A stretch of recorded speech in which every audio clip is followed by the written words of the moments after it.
Udah kayak caleg nih mukanya di mana-mana. Kagak bang, aduh gue juga gak tau puyeng gue gitu-gitu. Gak ngerti gue juga. Terus akhirnya, tapi ya kiri kanan tetap aja kan, maksudnya lu udah terbiasa dengan hal itu. Apa terbiasa? Ya dengan keselebritasan lu. Najis banget. Apaan sih gue? Yang Gigi gue sih, Nagita Slavina gue begitu. Iya dulu misalnya, kan patokannya gini. Yang minta foto deh, ya patokannya kan gitu. Dulu kan mungkin ya ada 1-2, sekarang kan banyak. Ya jadi 3 lah, 1-2 jadi 3. Ada lah bang, maksudnya. Pasti kan Bang Gopar juga ada, cuman ya udah aja. Oh berarti lu belum pernah melewati fase star syndrome?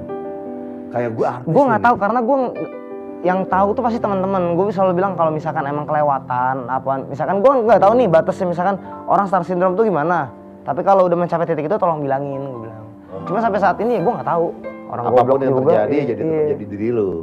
Semoga. Even